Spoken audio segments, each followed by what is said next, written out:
할렐루야. 박민서 목사입니다. 오늘은 유도순 목사님의 요한계시록 파노라마 제1장을 보겠습니다. 제1장 제목은 야전군 사령관 예수 그리스도의 계시라. 예수 그리스도의 계시라. 요한계시록 1장이죠. 예수 그리스도의 계시라 이렇게 나와 있습니다.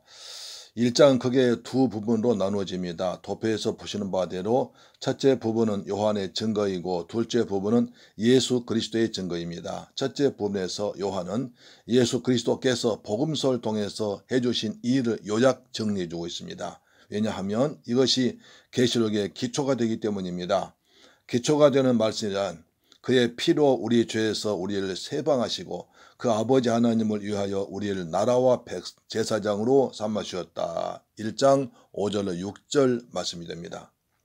이를 말씀한 다음에 둘째 부분에서 주님이 등장하십니다. 1장에는 비중 있는 말씀들이 아주 많이 있습니다. 그런데 어찌해서 제목을 야전군 사령관 이신 예수 그리스도의 계시라고 정했습니까? 또 요한복음 계시록 1장 16절로 잡았는지 요절을 잡았는지 이는 주님께서 계시록에서 하시는 사역이 구원 얻은 교회를 진두지휘하셔서 영적 전쟁을 수행하심으로 복음서에서 이루어 놓으신 구속사역을 완성시켜 나가는 것이 중심적인 주제로 보기 때문입니다. 교회 앞에 나타내신 주님의 모습을 보십시오. 제사장 복장을 하고 있습니다. 13절이요. 계시면서 동시에 발에 군화 같은 걸 신으시고 15절 입에서 좌우에 날선 무기가 나오고 16절 분으로 표시되어 있습니다.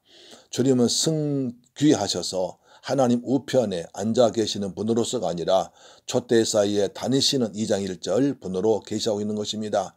그래서 피곤하고 지친 군사들에게 오른손을 얹으시고 두려워하지 말라 17절 하시는 것입니다. 그렇다면 주님은 바로 야전군 사령관인 것입니다.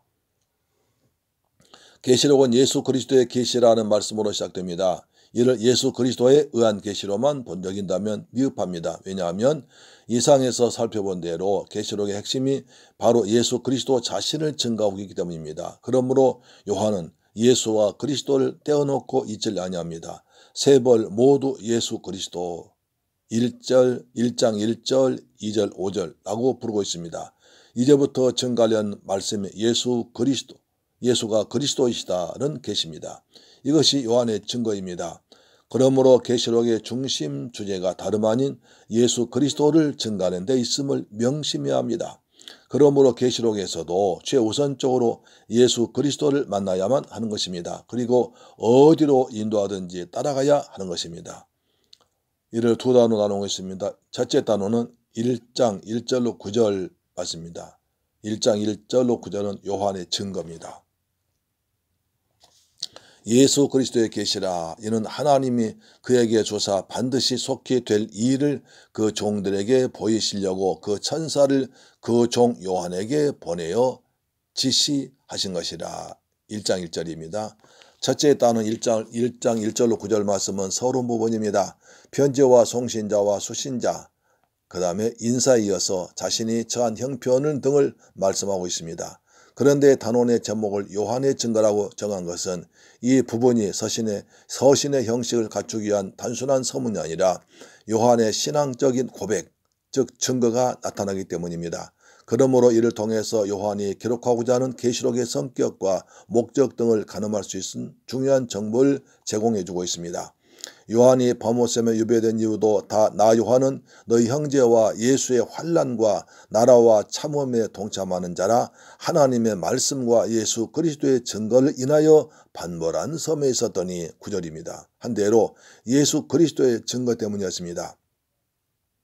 그 요한은 계시록을 통해서도 예수 그리스도를 증거하고 있는 것입니다. 우리를 사랑하사 그의 피로 우리 죄에서 우리를 해방하시고 그 아버지 하나님을 위하여 우리를 나라와 제사장으로 삼으셨다. 5절 6절입니다. 증거하고 있습니다. 이들의 모임이 교회인 것입니다. 계시록은 바로 주님의 피로 사신 교회들에게 보내진 편지인 것입니다. 우리를 사랑하사라고 말한 요한의 심중에는 계시록에서 예수 그리스도를 29회나 어린 양이라고 부르고 있는 그 뭉클함이 있었던 것입니다. 다시 말하면 그가 복음서에서 증거한 세상 죄를 지우고 가는 하나님 어린 양이로다. 그러므로 그의 피로 우리 죄에서 우리를 해방하여 주셨다고 말씀한 것입니다. 이것이 사실이라면 계시록의 수신자들이란 너희는 너희 것이 아니라 값으로 산 것이 된 고린도전서 6장 19절 자들이라는 것입니다. 왜 이렇게 해주셨습니까? 우리를 사랑하시기 때문이라고 말합니다. 그러나 이것이 전부가 아닙니다. 그렇게 해주신 데는 보다 큰 명분이 있는 것입니다. 그것이 아버지 하나님을 위하여입니다. 주님의 대속적인 죽음이 우리를 위하여가 아닙니까? 물론 그러합니다. 그러나 최우선적으로 아버지 하나님을 위하여 임을 깨달아야 됩니다. 이를 인식하다는 것은 하나님의 구원계획, 나아가 계시록을 이해하는 데 중요한 요점이 됩니다. 하나님의 나라 건설에는 하나님의 거룩하신 이름과 명예가 걸려있는 것입니다. 사탄은 하나님의 이름을 모독하고 하나님의 명예를 손상시켰던 것입니다. 그러므로 하나님을 대적하는 짐승의 몸에 참남된 이름이 가득하더라. 계시록 17장 3절 13장 5절 하고 있는 것입니다. 그래서 하나님은 내가 나를 위하여 이를 이룰 것이라. 어찌 내 이름을 욕되게 하리요 내 영광을 다른 자에게 주지 아니하리라. 이사야 48장 11절 하고 있습니다. 주님은 하나님의 영광을 위해서 사람들 피로 싸서 하나님께 드리시게 하여 계시록 5장 9절입니다. 위에서 죽으셨던 것입니다. 이 말씀은 우리에게 이렇게 묻고 있는 셈입니다. 너는 아버지 하나님의 명예를 위하여 죽을 수 있느냐? 우리를 나라와 제사장으로 삼으셨다고 합니다.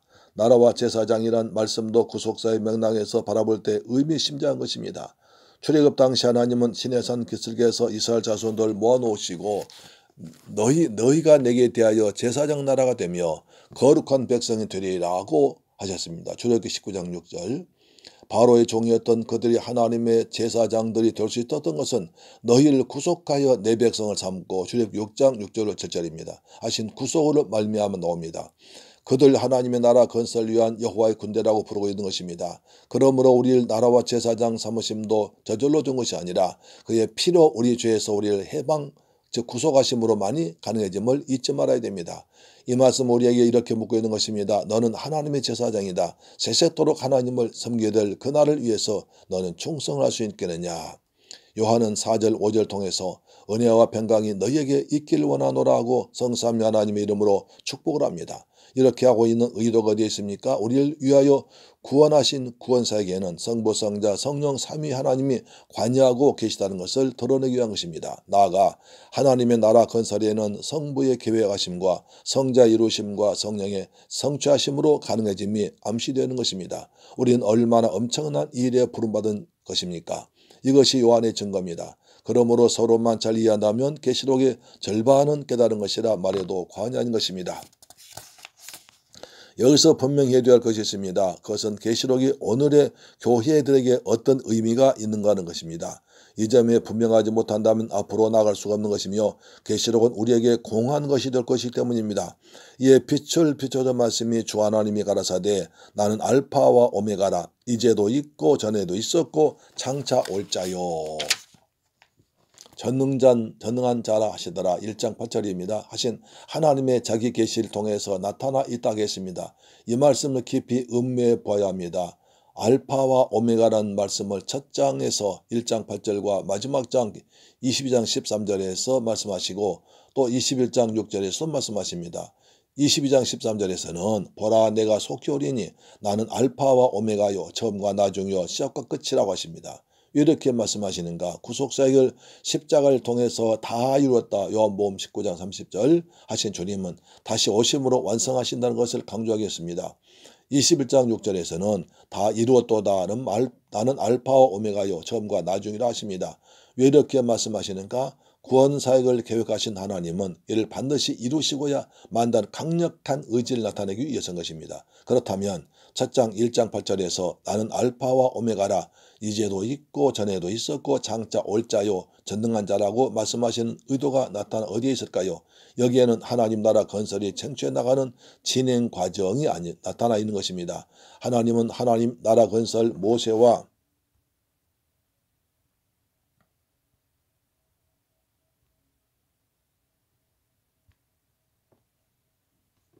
다윗도 사용하셨으며 베드로와 바울도 부르시아 사용하셨다는 것입니다. 그런데 말씀하시는 순서를 주목하시기 바랍니다. 이제도 있었고 전에도 있었고 장차 올 자요. 8장 1장 8절 4절 똑같이 하고 맨 먼저 이제가 있다고 하십니다. 이는 이제도 너희와 함께 있다는 강력한 메시지를 주고 있는 것입니다. 무엇을 위해서입니까? 하나님 나라 건설 위해서입니다. 우리는 연약한 존재임에도 불구하고 하나님의 나라 건설의 기름 부음 건축자들인 것입니다. 거기다가 전능한 자라 하고 덧붙여 말씀하시면 구원 사역을 계획은 하셨으나 능력이 모자라서 실패하다든가 미완성에 그치는 일이란 절대로 없을 걸 나타내는 것입니다.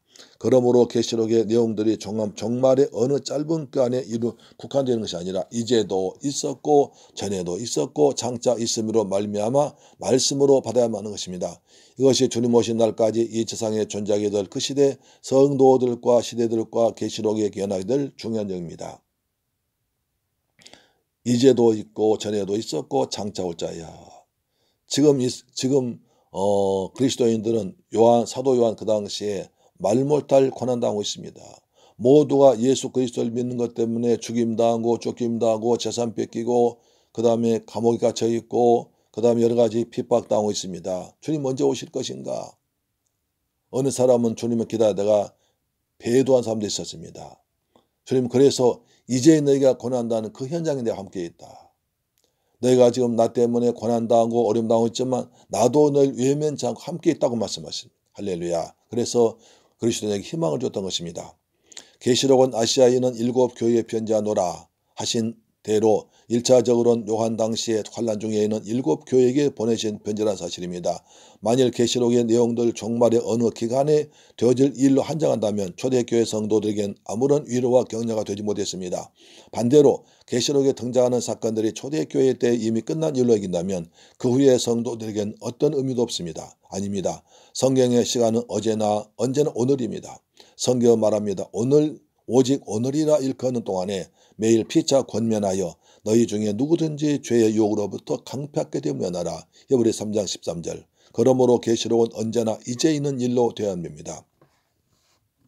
계시록에 등장하는 교회의 사명과 짐승과 거짓 선지자와 죄방과 세상에 임하는 재앙들은 과거에도 있었고 현재 있었고 장차 대단을 이루게 될 것입니다. 하나님께서 이제도 있고 전에도 있었고 장차 올 자로 계시하시므로 이제 있는 교회들이나 이전에 있던 교회들이나 그리고 앞으로 있을 교회들도 여전히 계시록은 살았고 운동력인 말씀으로 적용되는 것입니다. 할렐루야. 그러므로 내 본 것과 이제 있는 일과 장차 될 일이라는 말씀을 1장은 내 본 것이고 2, 3장은 이제 있는 일이고 4장 이후는 장차 될 일로 분류하는 것을 조심해야 됩니다. 그렇게 한다면 한편의 편지를 새 토막을 내는 과오를 범할 수 있기 때문입니다. 12장에 등장하는 옛뱀 곧 마귀라고도 하고 사탄이라고도 하는 온 천하를 꿰는 자 12장 9절 에덴 동산에 침투한 옛뱀이요 이제도 우는 사자같이 도로 다니는 마귀요 장차 불려못에 던져받게 될 차다는 것입니다. 그러므로 전에 있던 교회들도 이제 있는 교회도 그리고 장차 있을 교회들도 사단과 계시록적인 싸움을 싸우고 죽기까지 이 증인 사명 감당하고 승리하는 동일한 전쟁을 하고 있다는 것을 각성이 필요합니다. 할렐루야. 여러분 수고하셨습니다. 이제 요한계시록 1장 1절로 9절까지 말씀을 통해 손해받았습니다. 다음에는 요한복음 계시록 1장 10절로 20절 말씀 통해서 예수 그리스도의 증거를 나누겠습니다. 할렐루야. 아멘.